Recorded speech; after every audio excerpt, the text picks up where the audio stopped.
Welcome to another day in the Matrix. This is Red Pill Podcast number 104. Hope you're all having an amazing weekend so far.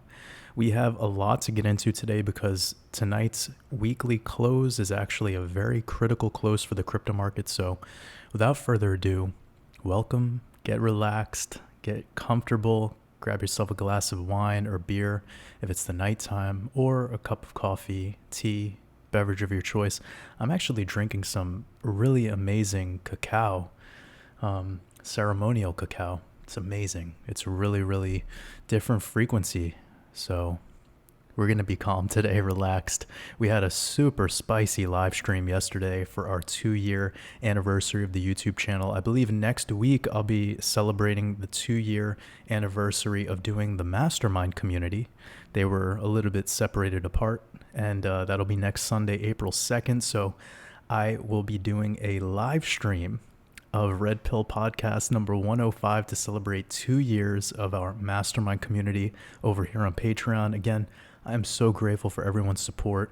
It's just so beautiful what we've done over the past couple of years. So looking forward to celebrating with everyone, and we'll be freestyling it. I mean, I might even go for like an hour and a half, a little bit longer. We'll see. But in this week, we really want to focus on the charts. Got a big, heavy decode to share with you all. If you're new here and you're brand new to the Wolfpack, welcome. It's great to have you here with us. And if you haven't gotten access to our Discord server, just go ahead and send me a Patreon message and let me know the Discord username and the last 4 numbers after your Discord username. I will reply back to you with a Discord server invite, and I can only do that through Patreon messages, not emails, not through the comments section of this video, just solely through Patreon DM. And I'll be able to get you onboarded within the next day or so. Appreciate your patience and welcome. It's great to have you join the Wolfpack. It's great to have you here with us. It's such an amazing time. You know, this is really one of those rare moments in the market cycle, and we're all here partying and enjoying it together as a family. So also, because next week is going to be a live stream of Red Pill Podcast 105, we will do a different voting system on the altcoins. I'll probably just allow you guys to submit the altcoins in the live chat. We'll take it from there. But you can still comment today when this gets uploaded. Comment in the comment section below the coins that you're interested in, and I'll pick like 3 of them or so, 2 or 3 of them, and that'll be what we'll start with on next week's Red Pill. Also, I hope you all enjoyed my recent Sell in May and Go Away Decoded. You know, that was really packed full of information. I hope you were taking notes. If you haven't watched it yet and you're here on Patreon, what are you doing? Go watch that. No, but seriously, you definitely want to take some time to thoroughly review that and just, you know, really focus on the data that I was bringing together, these connections about the month of May and why I don't feel so great about the month of May.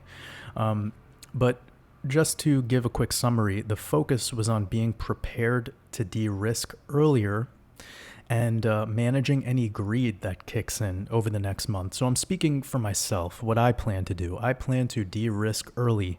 That's why I said in the beginning of the decode, sell in May and go away, but I'd rather be a day early than a day late. That's how I'm perceiving this, because the early... you know, when you're playing musical chairs, it's better to get your butt in the seat early than to be standing when the music's over. And this is kind of how this market works, especially in cryptocurrency. You guys know this, that we can have very harsh, fast pullbacks. As quick as we shoot up, we can shoot down faster. So I am a master of managing greed. At this point, it's been 2 years of me taking action in this market, buying and selling, and being very profitable. Very public about that as well. Whenever I was taking any profits or whenever I'm making any new investments, I have been talking about it against, you know, what was popular regarding XRP back in 2021 and Bitcoin going up into the 60K region. You know, I was selling a lot around that time. I was de-risking a lot, and we are here in this environment right now, and I am looking at it the same way. We're playing with a hot potato, and we need to be cautious. So I'm not trying to influence anyone's financial decisions. I'm just purely being transparent and letting you all know what I will be doing, which is a focus on de-risking into the solar eclipse, which is coming up in about a month, April 20th. And, getting back to what I was saying before, one moment. Sorry, just needed to clear my throat. This next move that happens in the market is all about managing greed. So if any greed starts to kick in for you over the next month, that is an emotion that you need to master and have discipline in. And the best way to have discipline when it comes to managing greed is to have a methodical plan in place, to have a investment thesis. And when the market comes to you, you need to trade that plan. Don't overthink things and don't let emotions get the best of you. Some words of wisdom from Chief Wolf. So I'm going to be getting into everything today. We had a lot of energy come into the market just over the past couple weeks, and here we are at the finality of March. We're moving into the month of April. So let's get into some of these dates and see what's going on. Tomorrow, we will be moving into the 13th week of this year in the Gregorian system. I know exoterically people associate the number 13 with bad luck. I do not. I just look at it as a decoder. We never play the duality consciousness game as decoders. We don't look at things as good and bad. There's no such thing as good and bad numbers. They're just numbers. And the more advanced you get at decoding numbers, the better you'll see that it is always more to the story. There's a bigger picture. So I want to specifically get into this number 13 numerologically and how 1 plus 3 adds up to 4. And we have a theme of the number 4 over the next week. And I want to get into that today. So today being March 26th, 2023, it's actually connected to the upcoming lunar eclipse on May 5th by 5 weeks and 5 days. And this is the 5-5 date. So we have 5-5, 5 weeks and 5 days. And we know Satoshi Nakamoto, big player in this game, Saturn is 55 in multiple ciphers, so quite aware of that, but look at how it is 40 days apart. And I was just telling you how we're moving into the 13th week of the year, and 1 plus 3 equals 4, right? So a couple things to bring up with this, but the number 4 for me is associated with doors or windows, moving into a new energy from one room to another room, or when you're outside and you're looking through a window into a house or into a building, you get to peer into another reality whilst you're not actually physiologically inside of that environment. This is a more advanced way of perceiving the number 4. Just consider it doors or windows. I'll be going into this very deep when I make my decoding mastermind, by the way.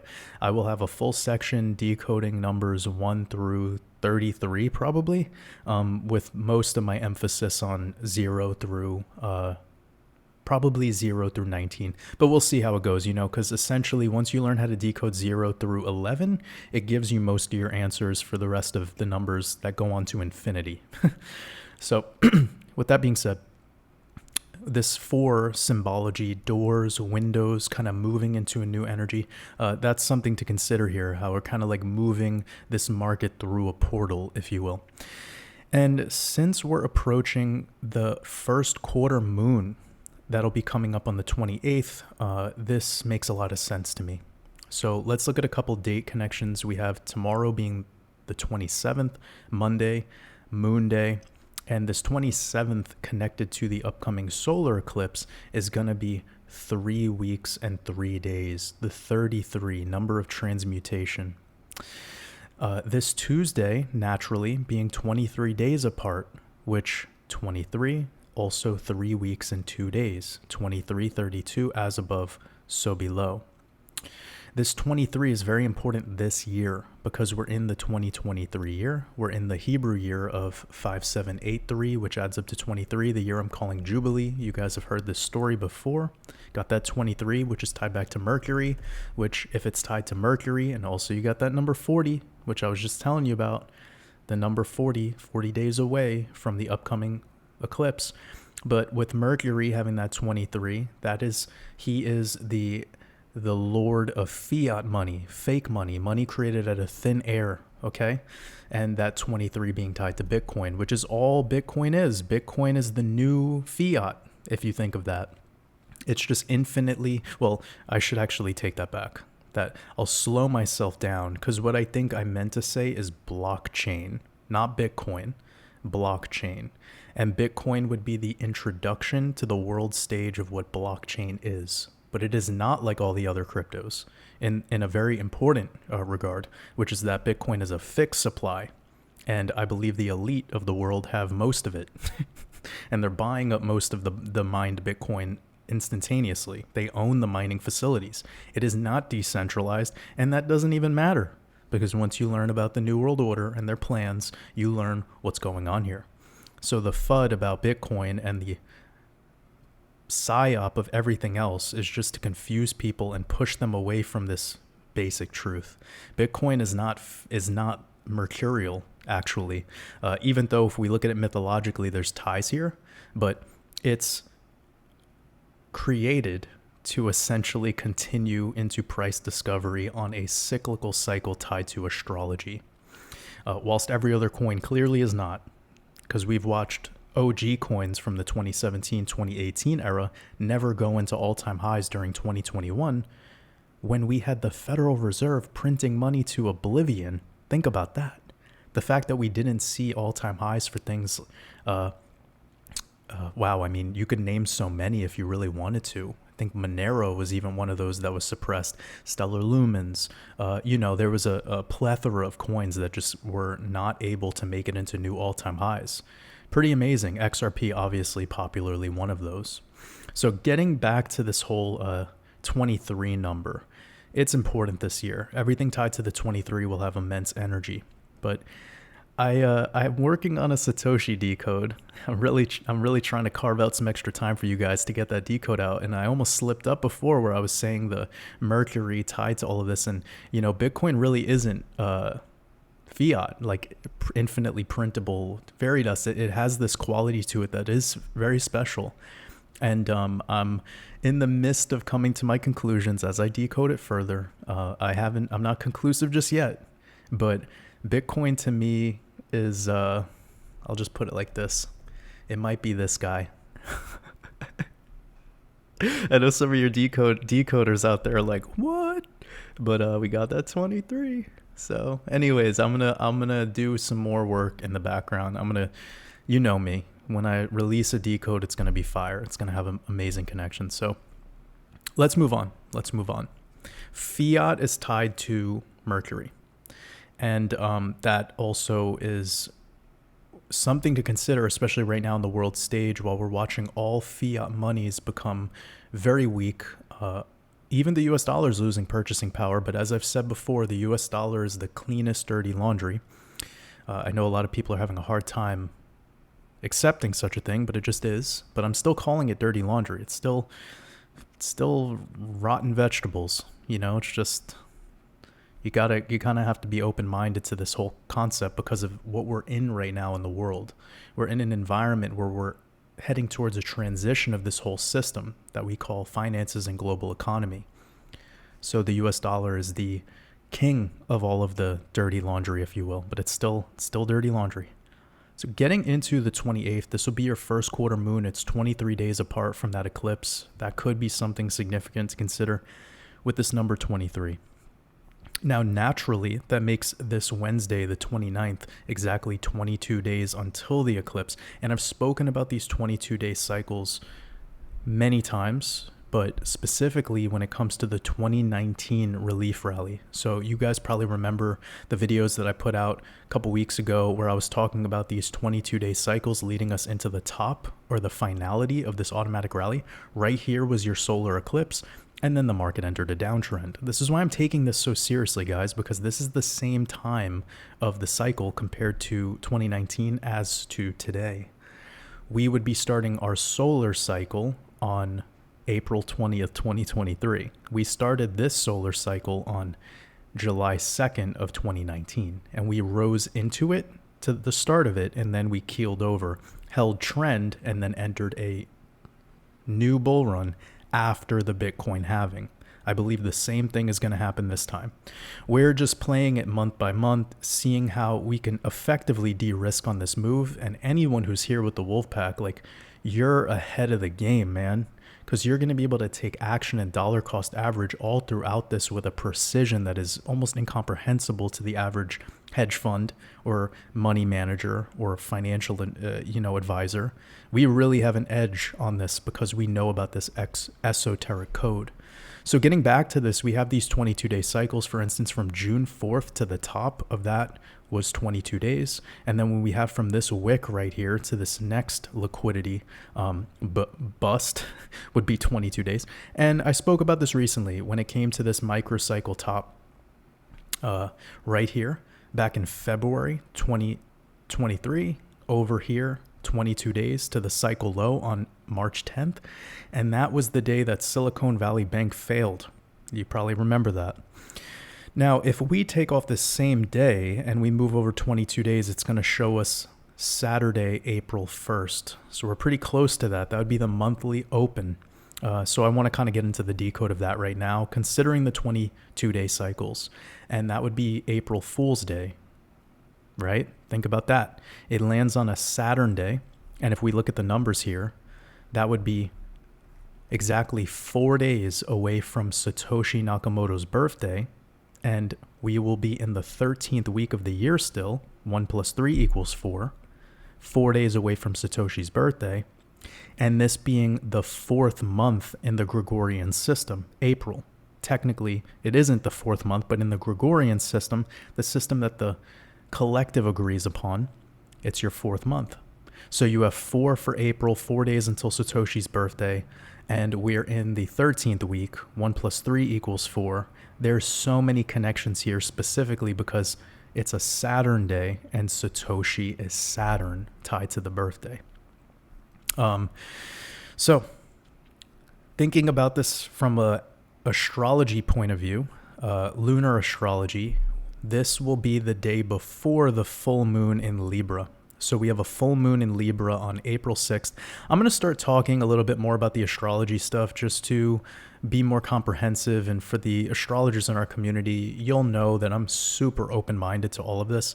And I've been getting a lot of questions lately of like what I believe in more, whether that be tropical or sidereal. And I'll let people know about that probably with a full presentation pretty soon, because I feel like it's something we need to talk about, mostly because I'm seeing a similarity of the tribalism between tropical against the sidereal astrologers, just like I was talking about in my live stream yesterday about the decoding community, how some people believe their system is better than the other person's system, and that just creates all this division when I want to be a leader who brings people together, who has this community-driven essence.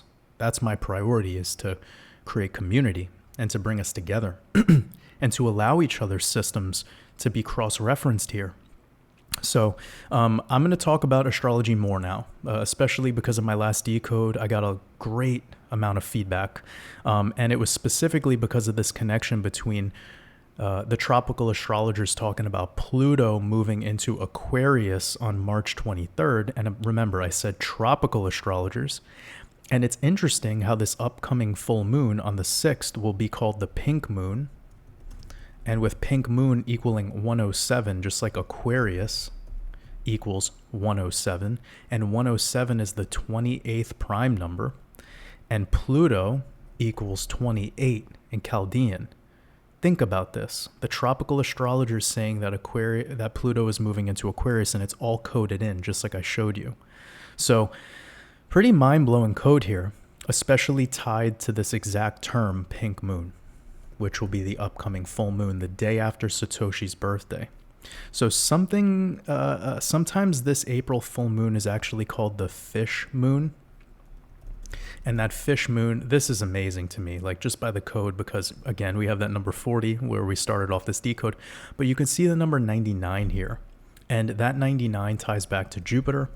And if you practice sidereal astrology, you'll know that we're still in Pisces until April 13th. And Pisces is ruled by Jupiter. Pisces is the two fish. And we just talked about fish moon is another name for this upcoming April moon. Pretty incredible, especially because it has that 117 in the same cipher as Bitcoin in the reverse. And you're getting all this code. You have the 36 and 45. You got that 36 and 45, 117 tied back to Jupiter. It's clear to me that Bitcoin was created at the end of the Piscean age. That will be one of the major aspects of pushing us into the Aquarian age, where we'll have transhumanism, we'll have blockchain economy, cashless society, etc. I know that sounds very draconian, but we're going to be able to play this game. You know, there's always a way to be sovereign no matter what happens in the age. That's why you have become conscious to all of this. That's why you're here right now following this work. That's why I'm here presenting this work, because we've been bestowed with a frequency bandwidth that allows us access to this gnosis. We are protected, family, and I want to remind you of that. No matter how draconian this future world order seems, you're good. Trust me on that. You're getting this gnosis downloaded at this exact time for this exact reason. So please take a deep breath and exhale. It's all good. All right? I want to remind you of that. So speaking about this full moon in Libra, let me just show you a little bit of the code here. Libra giving you this 4224 and 93, and that 9342 ties you back to Saturn with 9342, but also to Satoshi Nakamoto, because it's the 181 and the 89. 181 is the 42nd prime number, 89 is the 24th prime number, and Libra giving you that 4224, as well as the 9 in Chaldean, which is a direct match to BTC 9 in Chaldean. So think about this. And speaking of Libra, that is in September 23rd through October 23rd in the tropical system, and October 18th through November 16th in sidereal. And that's pretty much the time frame that I'm looking towards for the next big event to go down on the world stage. And I've been talking about that for a while, right? I even spoke about it a lot in my last Sell in May and Go Away Decoded video. So what I'm talking about right here is this time of the year, pretty much after you get out of Virgo, moving into Libra. It's right after Rosh Hashanah. I've taught you that 1 year after the Shemitah, we bottom. So that would be September of 2023 into November 2023. That's perfectly in that time frame. So it's pretty amazing that I started to think more about this at this exact time, right after I released that last decode, because I've been talking about that time frame as the next big event. So I will continue to decode Libra, especially since that sign is ruled by Venus, and we're in the year of the rabbit in Chinese zodiac, all tied to Venus. And watch my year of the rabbit decoded here on Patreon if you haven't already. So there it is, family. I think the next big decode that I was talking about for the month of October, it will be dedicated to Libra, the blindfolded lady who holds the unbalanced scales of criminal justice. The divine feminine counterpart to Jupiter. Yay. But that's the truth. We need to expose that truth, and I think that would be a beautiful way of breaking all of what's to come in the October eclipse, breaking that all down, because that's really what it's about in my decoding. That solar eclipse on October 14th should seal the deal on some serious bearish energy in the market, which, what does that mean for the wolf pack? That means buying opportunities. We love these times. That's the time where we feast. So definitely have an interesting week ahead. Let's get into the charts. I'm aware we have a bi-weekly close coming in today, which is a 2-week candle. We're about 5 days out from our monthly close, and this monthly close will be a quarterly close. So that's a 3-month candle. All right, let's get into it. But first, I want to start out with Bitcoin dominance. All right, I spoke a little bit about it. I had targets of about 45, and when I was sharing that, we were about 42, and people were thinking I was out of my freaking mind. And look at what happened. We overextended, and now we're heading up into almost 48% dominance for Bitcoin. This is an incredible thing to pay attention to right now, because it's telling a story. Okay. And the story here is when we spike up, we typically see Bitcoin increase in price slowly, stealing dominance from the altcoins. And then when it spikes down, which you can see is par for the course, we get a mini altcoin rally. That's typical. Okay. So just consider that we are heading into 48%. And I don't think that this is weird, because Satoshi Nakamoto is about to turn 48 years old in a couple days. So I was saying in a recent tweet, I don't know if you guys got that update, but go ahead and follow me on Twitter if you want more of these updates. And it was right here talking about this 48%. I gotta remember where I put it, but I did bring that up. I'm so bad at this technology, sometimes I forget. Boom, right here. So there's a potential 48% dominance probably right around Satoshi's birthday, and that would not be a coincidence to me. You guys know that this is all coded in. So here we go. We're at 47% while Satoshi is currently 47 years old.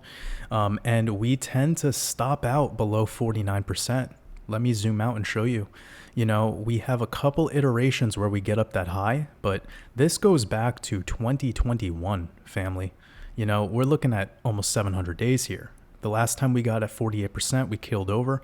We're currently about the peak high of October 21. We have a peak that went up almost into 49% in July of 2021. And then before that, we were trading up above 50. Now, could Bitcoin hit this 618 fib? Sure. Why not?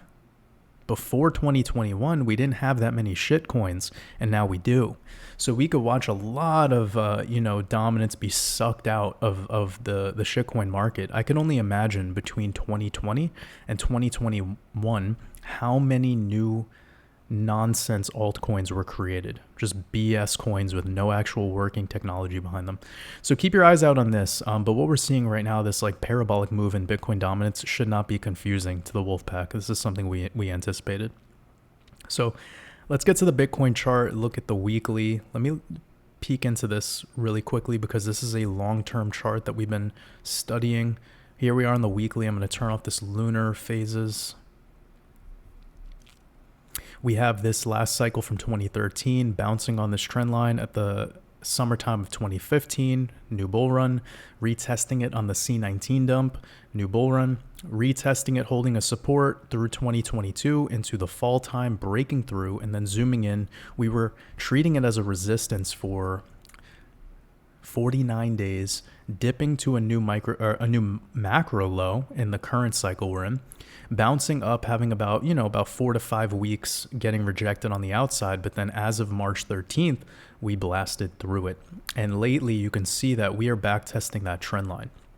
Let me show you the daily and you'll see what's up. So we have this clear resistance for 55 days. Amazing. 55, like Satoshi Nakamoto equals 55. On the 55th day, we broke through it and thus far have been holding a support. So I'm going to extend this line and I'm going to keep this chart going because I think it is very valuable right now. And this is perfectly in alignment with that white trend line that I have going back till 2012, 2013. It's a really long time ago. And we have pretty much day after day us making a slight new high, getting rejected, and holding this broadening wedge pattern. Ascending broadening wedge pattern, which I guess has been in play now for about a little over a week. I'm not really big into caring too much about these patterns. I don't give it too much of my prana, especially in cryptocurrency, because we tend to have short-term fake outs out of patterns and kickbacks. And most new investors that are new to trading, they don't take the kickback into consideration. It's a very popular shakeout move that crypto does. It's not like a stock, guys. It's very different energy that we're getting with Bitcoin and cryptocurrency. Here we are. I want to look at the biweekly. Quickly, I'm going to take a sip of this ceremonial chocolate.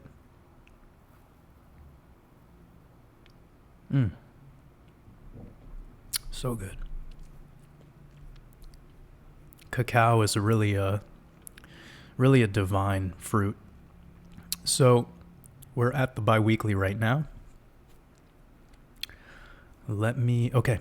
So let's get to it, guys. We are slightly above the 382 fib. Gorgeous. If we can get this biweekly close above the 382 fib, I think that's a huge signal of continuation. Let me look at the RSI right now. We are just getting to about 55. So we're above the 50 line. That's bullish. But we have a lot of room to grow if we wanted to. So closing at this level right now would kick us into about 55, getting us above this hump back on May 14th, excuse me. And this would look structurally pretty solid. because we were falling at that time. Now we're rising, and we know that we broke that horizontal resistance level at 25K. That was solidified. But this week, if we're closing above 25, which I highly doubt, we could have a $2,000+ correction in just a couple hours. That'd be really weird. But if we're closing at these levels, that's securing two big pieces of data. One, you're above the 25K level on the biweekly close. Two, you're above the 382 fib on the biweekly close. And this is a macro fib pull from 69,000 down to this local low. That's a very, very important thing to denote. Plus, we'll be getting over that 55 on the RSI. Let's look at the weekly. Actually, I should look at moving averages too. I'm going to give you guys a very thorough rundown of this. Okay, so we're supported by the 8 simple moving average. That's looking good. 55 is starting to slope down, which is a negative sign, but that's not weird because I've told you guys many times, whatever bullish energy we have in this market, I suspect it will be a lower high bull trap. It will not continue up. It will fold over into the fall. So I've been speaking on that for a while. Even if I'm getting these big bullish indicators, when I'm seeing these 55 sloping down like that, that's not making me feel like we have long-term sustainable bullish energy. Whatever we get that's bullish will be short-term. And I'm getting kind of an inverse head and shoulders vibe off of this. Let me know what you guys think. Left shoulder head, right shoulder right there. Okay, let's look at the weekly. Wow, so this is really important, guys. For one, the 55 has crossed below the 200s, which that's the first time it's done that probably forever. Yeah. Bearish. That right there is a very weird, well, it's hard to say bearish, but technically that would be bearish. The reason I don't want to confirm it is because we don't have enough data in Bitcoin. We would need like 20+ years of data for those sorts of crosses to have any merit. A predictability. But it does add to what I just said moments ago, that whatever bullish energy we get in this market, I think it will be short-lived. It will be like this. So we have something else that we talked about a couple weeks ago, which is this 8 simple moving average pinching with the 55 simple, this white moving average. If we get this 8 to cross the 55, that's a very bullish sign in the short term again. Let's look at what we got going on here with the weekly EMAs. Beautiful. So we have the 13 crossing the 34. That's great. If we get the 21 moving average, this orange one, to cross the 34, even better. So that's looking gorgeous right now. And we have that close coming in obviously above the 382 fib, if it was to hold 27.4. So what we want on today's weekly close is above 27.4. That would be ideal. Or just above 27, honestly. Like, I know this fib is going to be on this particular chart. If you're looking at like a Bybit chart, it's going to be a different number. It just depends. But really what would be good is to have another green candle. We're asking for a lot here. But we closed at 28,000 last week. If we could get 28,100, 28,200, that would be even better. That's just a short little push up from where we are right now. Now, I want to get to the monthly analysis because we will be closing before the next red pill. The next red pill that I told you would be a live stream. Woo, if we can get this okay, this is big. If we can get this monthly close above 28K, then we'd be closing above all 3 EMAs. The last time we were above them with a bearish... Okay, I want to say this very clearly. The last time we had this type of structure with the EMAs in a bearish posture, meaning having the blue below the red, was back here in 2015.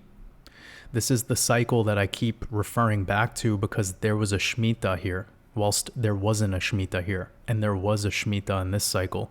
So I talked about it in my last Sell in May and Go Away Decoded, how there's a lot of connections to this and this. And there's one of your technical proof, there's some technical proof right there. You see when we were here, October, getting the green, the bullish close above all of those moving averages, that would be like right now. And you see the following candle we got was a push up right there into the horizontal rejection level, which was the prior support.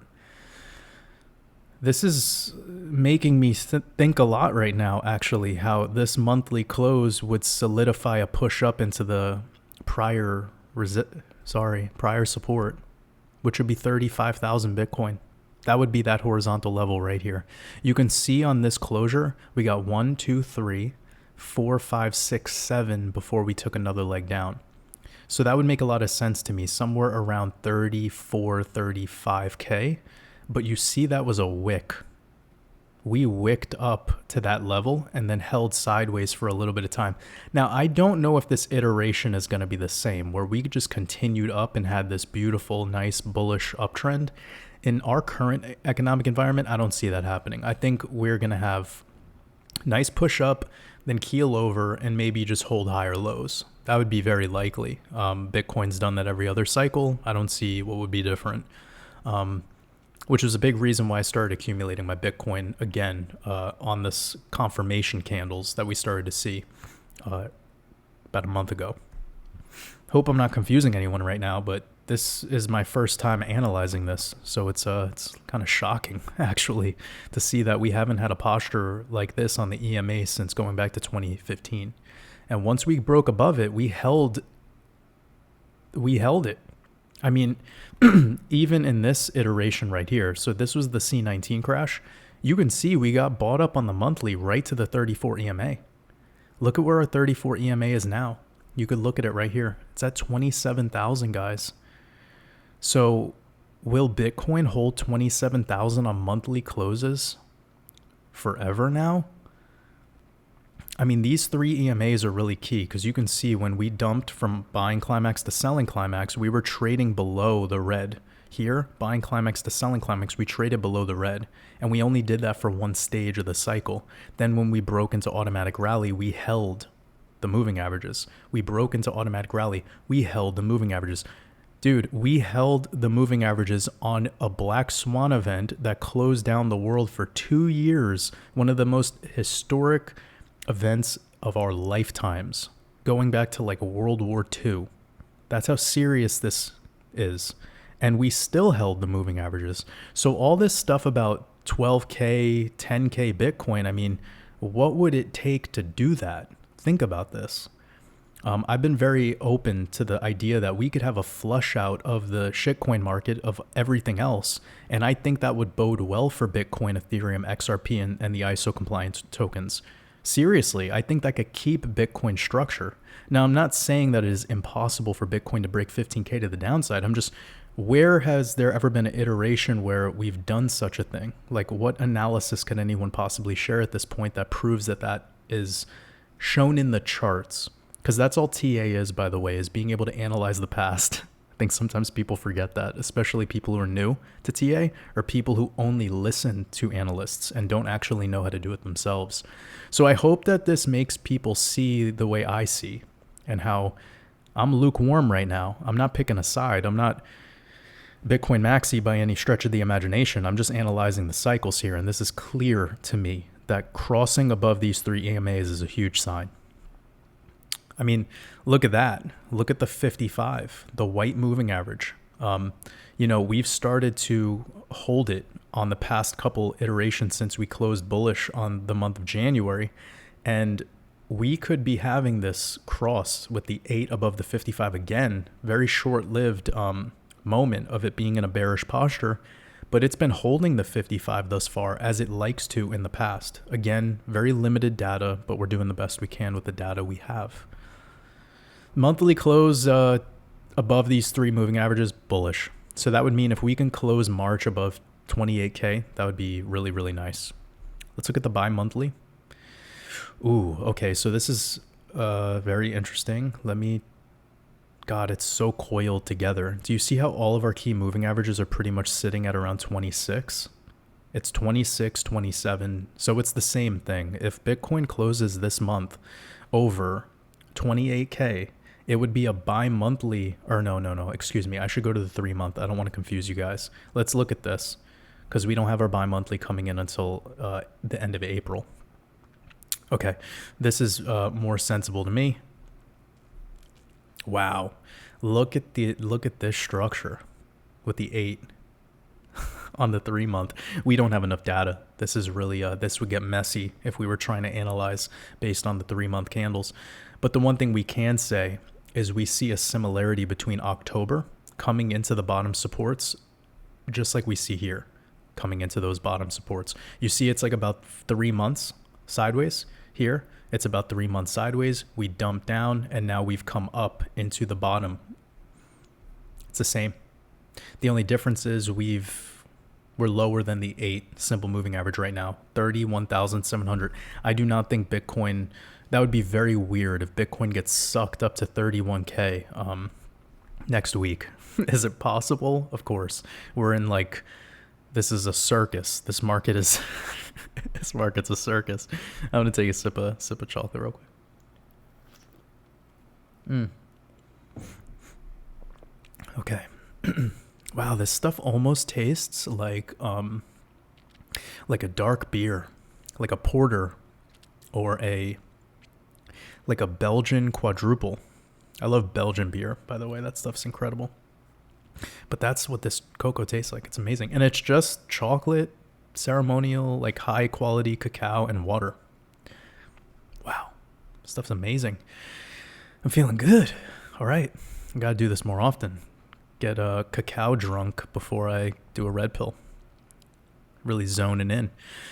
Anyways, jokes aside, getting back above the 21 seems to be a piece of data that's very helpful because we have the 21 in play since January 2015. You can see we held support on the selling climax and the black swan event of the C19 crash. And here we are, we're getting back above it, which is another healthy sign. So the 3-month data, it's very limited. It's hard to make decisions on. So let me go to the 5-day, because I believe we also have a 5-day close coming in on tonight's weekly. Let me get to the weekly. Okay, so we talked about the weekly wolf cross potential of the 8 above the 55. We see Bitcoin on the weekly is trading above all of our key moving averages. Let's go to the 5-day. We see the 5-day 200 simple moving average is about 32,500. It's pretty high up there.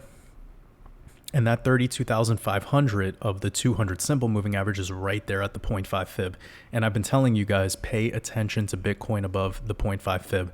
If we start to get above that, that's typically where we see the finality of the automatic rally. So I'm not telling you when to take profits. I already teach this. I went very thoroughly in my last Sell in May, Go Away Decoded, and I told you guys I have my exit strategy blueprint. It's like $45 for you guys as Patreon supporters. You save 20% on it. You'll see the link in the description of this video. I do so much of a breakdown, really specific breakdown of the strategy that I personally use to de-risk. So go through that. It's very thorough. That's what I'll be using here to go about my process of setting my limit orders so I could de-risk myself out of this position. I'm not selling everything. I'm just de-risking. So this money symbol is here for a reason, because we have that 200 symbol right there plus the 0.5 fib. I see a potential of Bitcoin hitting 40K, but we have to be open-minded here. In the last iterations of these automatic rallies, Bitcoin actually hit the top of the 786 both times.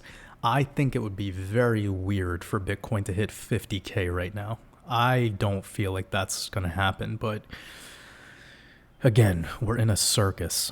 I know what I'll be doing. I'll be getting out mostly around the 618. If that comes to fruition, I would be delighted. And I think if Bitcoin could get into 40K, that would be solid for a little bit of an altcoin rally to follow. So I will leave it at that. Because I've been giving plenty of repetitive analysis on this. I think today I kind of went into a little bit more of the depth on analysis of the macro. So that's very helpful between last week and this week in my last YouTube video. And then we'll go really deep into things after in our next Red Pill podcast. I'm live streaming it, as well as it will be in the month of April. So we'll be able to look at how the monthly close went. I think it's going to be a great episode, because we'll have the critical data of how the 3-month close went, the monthly, and all of this other stuff that's going on in this transition into this solar eclipse that's coming in just a couple weeks. Here we are in the Ethereum chart. We have the 5-day coming in, and I actually like how the last 5-day we got above the 200 exponential, and right now we're holding the 200 exponential. So holding today's closure at this level is great. We're also above the 382 fib. So great. It's very similar to Bitcoin right now. And this tells me that the next move up for ETH would actually be the 2076, and that would be your current cycle high to break. As I've said many times, no parties for ETH until we get above 2050. So we could be more specific and just say above the 0.5 fib. Let's look at the weekly. Okay, this is beautiful. We could see we've gotten above the 55 simple moving average. We've back tested the 55 simple moving average. Looking good. Holding that level would be key. Let's look at, we got the bi-weekly close coming in as well. A little bit of resistance on the 34. So I would like to see a close above the 34. That'd be great. That would be $1,803. So a little bit above 1,800 on tonight's close would be really solid, getting us above that 34 exponential moving average. And it's obvious why we have a resistance there, because that tends to be the lower band support. Our monthly, lots of pressure at 1830. So it's making sense why we got this wick here into 1840, 1850, because we have this 13 and 21 moving average right there. Oh, also the 34 moving average. So getting the monthly above 1875, let's just call it 1900, that would be insane, because that would be the first monthly close on that structure in 300 days. That would be really bullish for ETH. So I'll leave it at that. There's really not much more to say. Let's get to XRP. There's probably more to say about this than usual. God, this chart, it just always looks so ugly to me. When XRP breaks out, it always looks like, what's going on here? And I'm just super honest about this because someone needs to be. Well, we're well aware that I was calling for this breakout. I said to everyone, no parties until we're breaking 54 cents. So we're not there yet. We shot up into 49 cents, got rejected really hard back to 41. But I like that. I like how we went down here. That was a really important back test to make. So it was, okay. Glad I went on the 4 hour because I'm getting a clean W here. Let me pull up this. Let's see what we're working with on a short-term fib. You guys that like the short-term analysis, pay attention. I have turned off fibs based on log scale. We got rejected twice on an M pattern into this 618. We're breaking below the neckline on this W, so this W is sort of getting invalidated, but we're holding on the 382, which is good. If there's going to be a short-term pullback, it would be about 43 cents at that 236. Now let me see.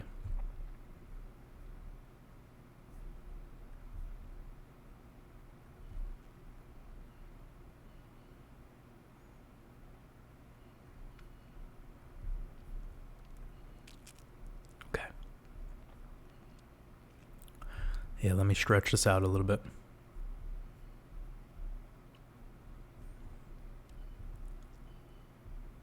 There it is. All right. So I know this looks very, very messy right now. This is the best I can do. But I pulled a fib from this cycle high on January 23rd down to this cycle low here on March 12th. And you can see that we went perfectly into the 618, and we've back tested the top of the 786 multiple times now with a bounce, and that bounce is pretty bullish. So our 4-hour candle closure resistance is somewhere around 47 cents, but ideally you want to be closing 4 hours above the 1618. So let's just say if we start to see a 4-hour close of XRP at 50 cents, that would be a signal to move to our next leg up, which I think it will blast above 55 on that next move. It could probably go straight to 60 cents. So that short-term fib analysis, I think, is going to be really helpful at that, kind of answering what to expect. Now, on the other side, we have to think about this, which would be a retest down here at about 36 cents. And I don't think that's as likely, but that would be on the outside. That would be on the outside of a trend line that's been in place since pretty much forever. It would be coming in right there.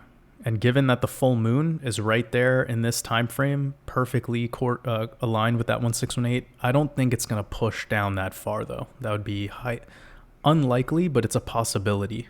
So that's me saying, if you guys are out there in big leverage trades on XRP, protect yourself. It's not a time to fuck around. I'm going to disregard this wick. I don't believe that wick is... wait 1 second. Actually, let me take that back. Let me look at some other charts to confirm that wick. It's really dramatic. Okay, I want to extend this out.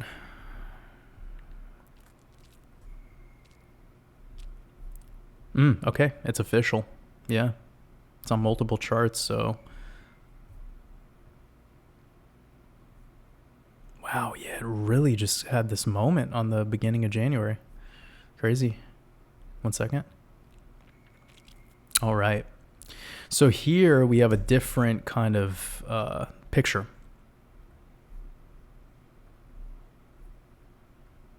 And go like this. And this is going to show you your next upside target around 81 cents. But if you look now, you can see in this iteration, we got to the top of the 786, we got rejected, but now we're trading back in the golden pocket. So that's really positive. I would like us to hold dailies above 44 cents, but you know, like at this time, this asset is just way too choppy. So the next move for this would probably be straight to 60 cents, followed by a move up into 81. Very, very sensible. Next target. Now let's track what 81 would look like horizontally, and I think it would give you a good idea of how important this level is. Right here was the pump into the flare token distribution. Here was the dump into the start of the SEC case. And then when we got above this level right here, we had a short-term rally, which was our cycle top for 2021. We tried holding that level, broke, had a W bullish breakout, held it many times, but then we had, 3 attempts at recovering it and couldn't. Then we dropped into another leg down, into a larger support level, which would be right here. This will probably be your... Yeah, we'll keep it like that. Gives you another horizontal range to consider. So really that's a trappy area, and because our next higher low is sitting at 91 cents, you want to keep that in mind. You always want to look at your structural lows. So you have high, lower high, technically a lower high, and then your next lower high. Pretty well spaced apart too. These are pretty equal distances between that to that to that. So 91 cents is something to consider. Now, if we keep that level and we remove this fib, and then we go even more macro on the fib pull, and we take it from the local high to here, where do you see these two targets showing up? Right below the 618, which is what I teach. I teach you the automatic rally, like it tends to get trapped between the 0.5 and the bottom of the golden pocket, and we have wicks that will sometimes make it into the 702 or 786. This will be like the automatic rally concept, okay? So you really don't want to get greedy over 95 cents because it might not last long. It might just be a sharp wick. Setting your limit orders between 80 cents and $1.10 is much safer than trying to put all of your orders in at like $1.30 and hope that triggers, because XRP doesn't bode well at that level specifically. We can see it has not spent much time trading at $1.30. I mean, if you were to take the entire chart of XRP, it's barely spent any time trading above 130. So you need to consider that, the macro, the big picture for setting your limit orders. Can it pierce that level? Sure. But it's highly unlikely to do so. You want to go more conservative. I hope that helps everyone, because this is kind of how I would be perceiving it at this time. We have those lower levels though. I would say psychological at 40 cents would be key. And because we've traded like 5-6 days coming down into 41 cents, that seems to be a very solid level for XRP to hold. Now we're going to get to Rose, Oasis Network. Okay. Let's see what we're working with here. We got about almost 900 days of data. So that's not a lot of data. Pretty clean bull run, what we see in many charts. I'm going to go ahead and pull my bearish fib. Yeah, this is really performing horribly. Okay, it's lost about 94% of its value. That's pretty typical. This level right here, once it broke it, 15 cents, it just shattered. You could see how quick it fell. So that's not even really helpful right now to look at that. I'm just going to go ahead and pull a bullish fib. Okay, so we've tested this 236 since buying climax to selling climax. That does look like a selling climax to me, especially with how sharp that rebound was. I don't think that that's the end of the automatic rally on this. This probably has a little more juice in it, especially if ETH breaks out into $2,000. I think that could be pretty positive for Rose, at least getting into the 0.5 fib. So right here, you have to consider this. You have this structural top right there and thin air until you get to about 15 cents. There's pretty much thin air between 10 and 15 cents. Hasn't spent much time trading, and when it gets to 15 cents, it likes to chop. You could see the chop there, you could see the chop there, and you could see that that was the breaking point of where it fell through, where it went from its all-time high to almost 93% down in a straight line over 150 days. That's pretty fast to lose 90-something% of your value. So 11 to 15 would kind of be your range to be conservative. And that would be right into your 0.5 fib. These are the types of tokens, by the way, that I think will have a dead cat bounce, where they'll go up like this, and then they'll break to the downside even further. They will break this because there's no data. There's no data. The only reason this shit went up was because it was created at the time where everything went up. I could almost guarantee you if it was out before 2018, in that cycle, it would have not had this same structure. It would probably just have repeated with lesser gains, diminishing returns essentially.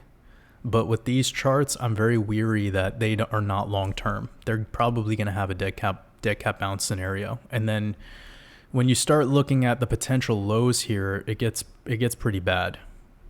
Because if you want to hold this as your horizontal fib pull, or sorry, as your lower fib pull, it would be breaking a penny. That's where your potential of this going to a penny. Yeah, I know. Not long term. This is not long term stuff. Not enough data. We're really speculating on stuff like this. And this is not the environment to fuck around with. So yeah, I can't really say a whole lot about this. Let me look at the weekly. Yeah, I mean, there's really nothing here that is looking too good.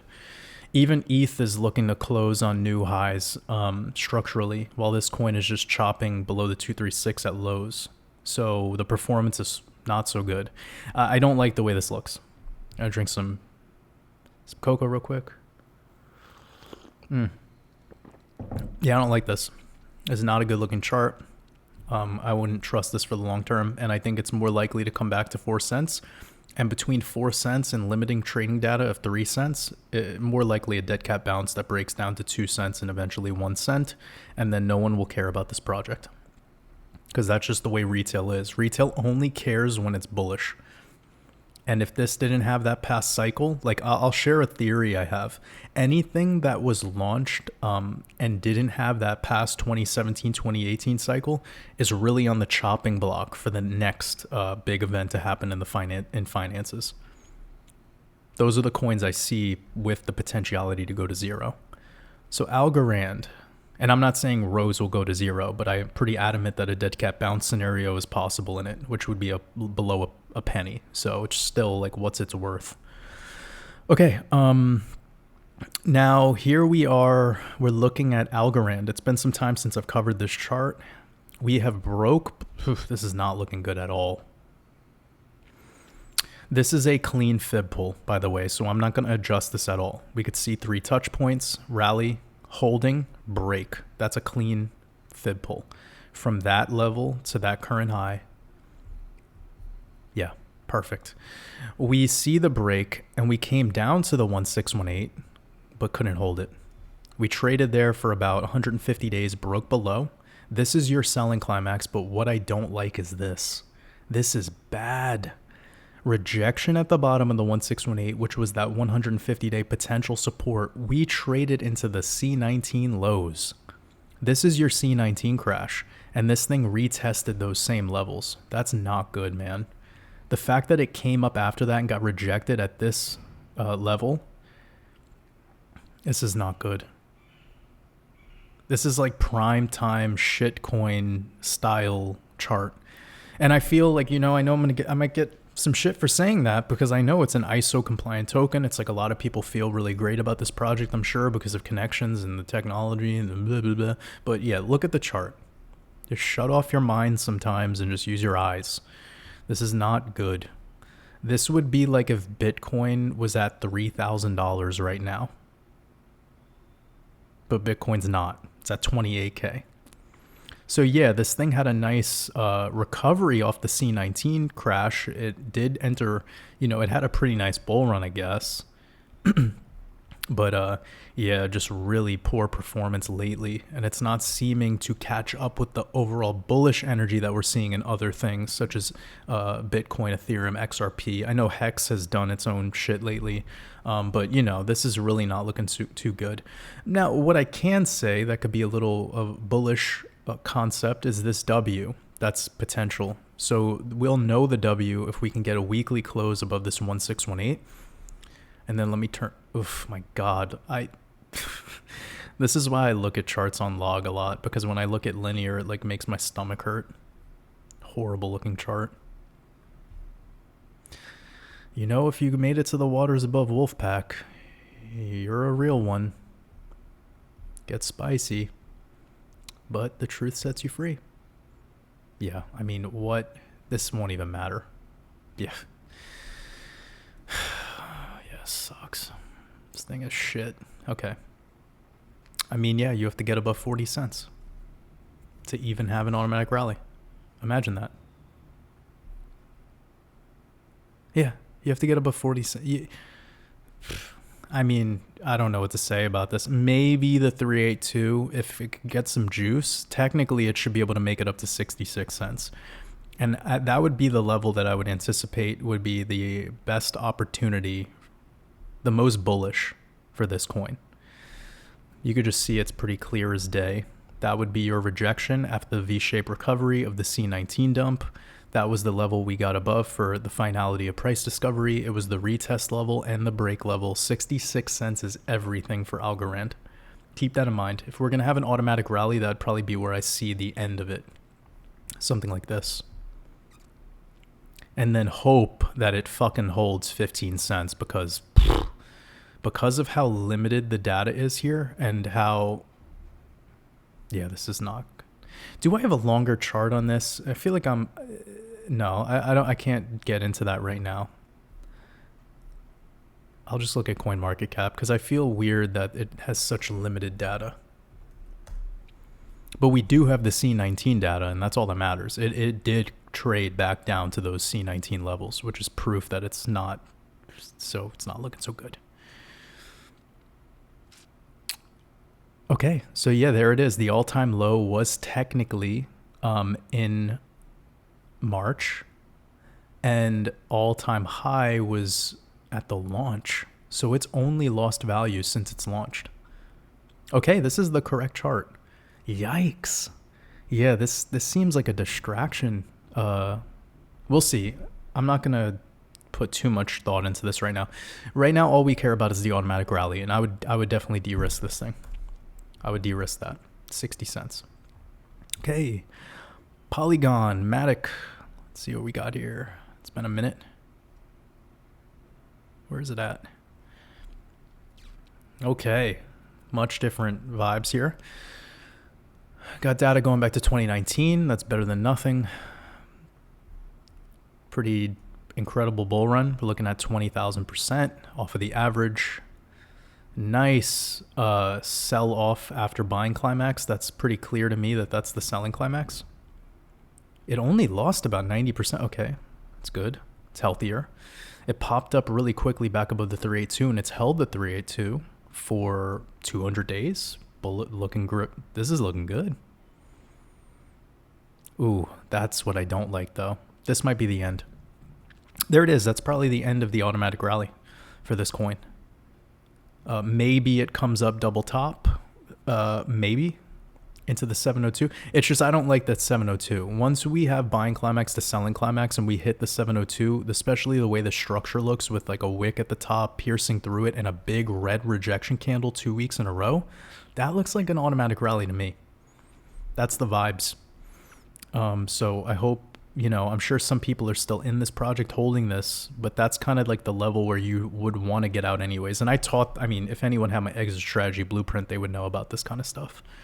But let's look at the amount it gained off the closures. I think that would be, 300%. That's what ETH did in the last cycle. So that's probably it for this coin, the February timeframe.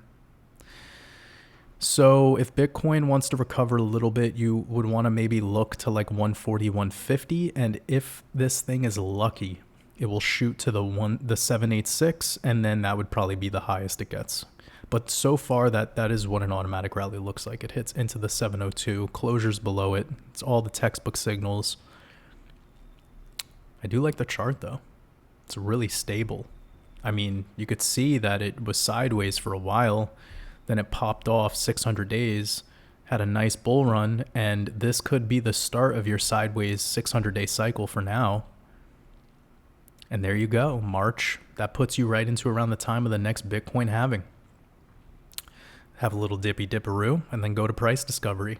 This chart looks great. It looks much healthier than a lot of the other stuff I look at. Polygon.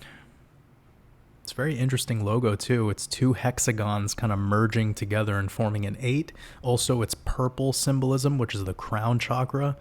The crown almost has that like hexagon octagonal shape. I don't know. I could say a lot about this, but to me, there's some the Analema vibes, the way that the 8 pattern. I need to research into this a lot more. I know I hold a little bit of this, but I sold it in the last cycle. I did pretty well on it. So yeah, I don't really know what I'm holding now. It's probably a little venture capital bag. I should probably look in and de-risk so that way I could maybe buy some more, because coming down to the 236 is potential. And between the 236 and 31 cents seems to be like a good area for potential double bottom in October. That'd be we'll see. But the fact that it's made it through the past couple of years with this type of chart, it's really healthy. But yeah, I would say that the 702 in this structure, that's about where you want to look for the finality of the automatic rally. And if it wants to shoot up to the 786, that'd be great. We have the local high here before the sell-off coming in at 174. So keep 170 in mind. Let's move on. Chainlink. God, you guys really like this one, don't you?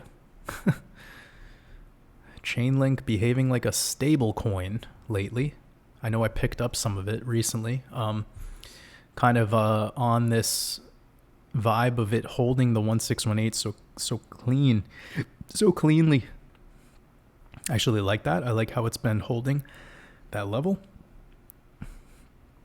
Now the bad thing about this is there's not a whole lot of data below it.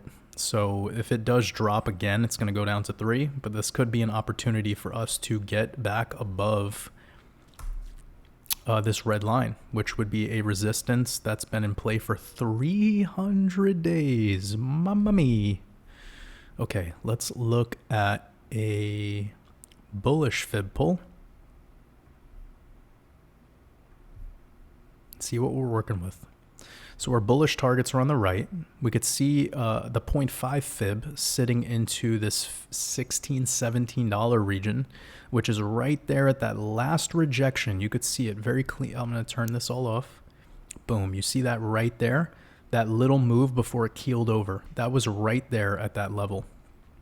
That 0.5 fib. So that's a very, very important level. That's probably where I will get rid of all of this shit, because I don't know if Chainlink has the gusto to make it up any further than that. But we do have a couple levels to keep in mind. I mean, let me put this back up. We typically trade between the 0.5 and the 618. That can mean $20 is potential. But there's kind of thin air up until 29 in the structure. So we have to see, but this has been really sideways for 300 days now. Is it just going to want to shoot up out of that level? I'm not sure. That happens sometimes with really suppressed stable projects. They just like rocket straight up. I know Chainlink was one of the best performing projects in the year of 2018. That's without a doubt. While everything else was kind of doing really shitty, Chainlink did really well. And I mean, look at this bull run from 2018 to you have 30,000% gains, right? So it's a good performer. Does it have the juice to keep doing this another cycle? I doubt it. So just you're investing in the New World Order with this one. Another hexagon symbolism, just like we saw with Polygon. Same thing. Hexagon symbolism, white and blue. Those are the colors that the elite like to use quite often when it comes to banking. And with banking, I'm talking about fiat mercurial vibe banking. But yeah, so I'll just leave it at that. I mean, I'd probably de-risk this personally into that like low 20s if it happens. But yeah, as for the future long-term hold, it's probably just going to be a little bit more stable. I don't think Chainlink is going anywhere. I don't think it's one of those coins that's going to go to zero. I think it will make it. It has lots of connections to Microsoft. So, but as for now, family, I can't say much. We have to break the 236 fib. So if you want the level, it's going to be above $9.15 on a weekly close is what we have to get above. If we can't get above that, then it's just going to continue chopping sideways. And once we get above that, I suspect we could quickly move up to $13 at the 382, probably within a single week. So the shift of breaking the 236 into the 0.5 fib could happen very rapidly within a 2-week opportunity. Keep that in mind. Now, we're going to sign this one off on a project that I'm just going to share some quick thoughts. And I hope that when I share this, it can prevent us from submissions in the future. This is a horrendous looking chart. Like, just, we don't need to look at stuff like this. Okay? Like, just whenever you see charts that look like this is no bueno. Like, so I hope this helps people. You see this? Like, there's really nothing going on here. This thing is at 002 pennies. It was launched in 2001 at like kind of a really bad time. It's been on a consistent downtrend since it launched. The name is like a meme. This is like a meme coin. This thing probably should go to zero. I mean, come on. It's on its way there. It's on its way to Hades. And I'm not trying to offend anyone. It's just, this is really shit. This is horrible. These are distractions away from building a solid investment thesis. That's what this is. Okay, so just quickly, I'm pulling a bearish fib from this level right here up to this level. It's a clean fib pull because that's at your break. It's about as clean as it can get. Trading around the 1618, great. Nothing new to see here. 97% loss, very typical. I would consider this to be your selling climax area. Now, if we were to assume a automatic rally, let me just confirm settings real quick. We're good. If we were to have an automatic rally, getting above this 236 fib, 004 cents could shift you quickly into probably 008 cents where that wick is in this break, and maybe up to 1 penny. I think maybe this thing on an automatic rally can make it to 1 penny. If it gets even close to that, I would sell all of this nonsense. It's probably going to go much, much worse into October and November. These are not the types of projects that people want to be holding on to. Again, not financial advice. I'm not a financial advisor, but this is a shit coin. I'm just being real with you. So quick thoughts on that. If you ever see charts like this, don't even bother asking for us to review it. I mean, I want these episodes to be more conducive to stuff that has something to say about it besides consistent negative comments. But we're at a moment right now where the memery is about to get washed out of this market. And I'm really excited for that, actually, because I want crypto to become more mature. And with stuff like this hanging around, it's keeping it a very retail driven, nonsensical market where there is a lot of opportunity. Like, there is a lot of gains that these coins can go through because it only requires a little bit of money to send them into, massive spikes up. But you're playing with fire, and these are not long-term holds. So these are fun to trade. They're fun to make short-term moves with. But when it comes to a long-term sophisticated investment thesis, it is a distraction. When you see charts like this, just say instantly, this is a distraction. I need to put my money to work in better places. You'd be better off investing in your business than you would be in investing in a project that looks like this. And you don't need to know anything about the technology. This is purely just being able to pull up a chart and say, right here, people who thought that the technology behind this was solid still went through this. And that's what it is. People have this belief that the project's technology and the people behind it and the connections and this, that, and the third somehow matter. But we can remember all of the things that we've learned about XRP, Stellar Lumens, and all the ISO projects, and we could pull up charts like Algorand and prove that it doesn't matter what they're connected to. This thing traded into the C19 lows. Whilst Bitcoin is sitting at almost 30,000 right now, this is when Bitcoin was trading at 3,000. It's been a 10x essentially since this moment, whilst Algorand is still trading there. So it's a trader's coin. You can trade these things up and down, but when it comes to long-term holds, you really got to be careful on them. You need to wait till they've been exhausted in their selling pressure. That's a buying opportunity for you. And you might want to consider de-risking them if we're going to get any bullish energy between now and the upcoming eclipses. So hopefully this stuff helps everyone. I'm really looking forward to next week when we do Red Pill Podcast number 105. We'll be doing a live stream to celebrate 2 years of the mastermind community. I'm really looking forward to that. Looking forward to having you guys join. Hopefully we could make it about like hour and a half, a little bit longer if we're getting some good action in the chat. I'll post it in advance just to prepare you guys, but I let you know today. So at least we have 1 week away. You know that we'll be doing it on Sunday, April 2nd. And the time of it, I'll probably release for you guys a couple days before. So wishing you all a beautiful rest of your weekend in the Matrix. Much love.